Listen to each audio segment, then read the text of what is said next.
ഉച്ച തൊട്ട് പെയ്യാൻ തുടങ്ങിയ മഴയാ ഇതുവരെ തോന്നുന്നില്ല. മഴയൊക്കെ ആസ്വദിച്ച് ഇൻസ്റ്റാഗ്രാം തോണ്ടിക്കൊണ്ടിരുന്നപ്പോഴത്തേക്കിനും വെറും 4 ഐറ്റം കൊണ്ട് ഇൻസ്റ്റാഗ്രാമിൽ വൈറലായ ഒരു മിൽക്ക് പുഡിങ്.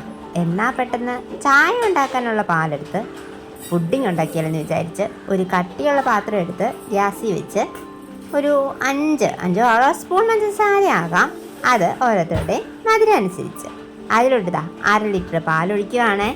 1/2 ലിറ്റർ പാല് വേണമെന്നൊന്നും നിർബന്ധമൊന്നുമില്ല കേട്ടോ. പിന്നെ മിച്ചമുള്ള പാല് ചായ ഇടാനുള്ള മടി കൊണ്ടൊന്നും അല്ല കേട്ടോ. ഞാൻ എന്നാ ചെയ്യുന്നതെന്ന് കാണാൻ വേണ്ടി ആമിക്കുട്ടി ചേട്ടായിയുടെ ഒക്കത്ത് കീറി ഇരിക്കുക.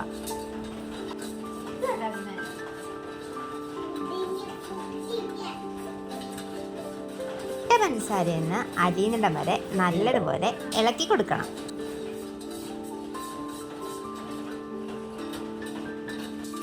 പണ്ടെപ്പോഴും മേടിച്ച് പാതിയെടുത്ത കോൺഫ്ലവർ ഫ്രിഡ്ജിലുണ്ടായിരുന്ന അതും ഒരു 1/2 പാക്കറ്റ് എടുത്ത് ഇനി നല്ലതുപോലെ ഒന്ന് അടി ചേർത്ത് ഇളക്കി കൊടുക്കുക.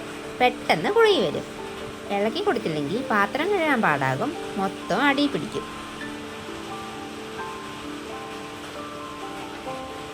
നല്ലോണം കുഴിയിട്ടുണ്ട്. ഇനി ഗ്യാസ് ഓഫ് ചെയ്യാവേ. നമ്മുടെ പുഡിങ്ങിനുള്ള മിക്സ് ഈ പരുവത്തിലായിട്ടുണ്ട്. ഇനി ഇതൊരു ഗ്ലാസ് ബൗളിലോട്ട് മാറ്റാം. ഗ്ലാസ് ബൗൾ തന്നെ വേണമെന്നില്ലേ.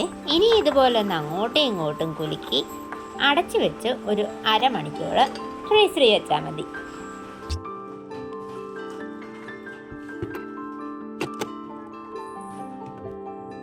അരമണിക്കൂർ കഴിഞ്ഞിട്ടുണ്ട്. ഫ്രിഡ്ജിൽ നിന്ന് നമ്മുടെ മിൽക്ക് പുഡിങ് എടുക്കാം. നല്ലതുപോലെ സെറ്റായി വന്നിട്ടുണ്ട്. ഇനി ഇത് ചെറിയ ചെറിയ പീസുകളാക്കി ഒന്ന് ഒഴിച്ച് കുറച്ച് പാൽപ്പൊടി അതിൻ്റെ മുകളിലോട്ടൊന്ന് ഇട്ട് കൊടുക്കണം.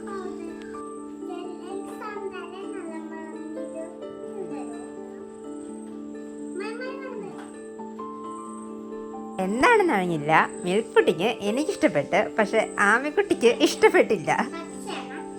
അപ്പോൾ പുതിയൊരു വീഡിയോയുമായി വീണ്ടും കാണാം. വീഡിയോ ലൈക്ക് ചെയ്യാനും ചാനൽ സബ്സ്ക്രൈബ് ചെയ്യാനും മറക്കല്ലേ.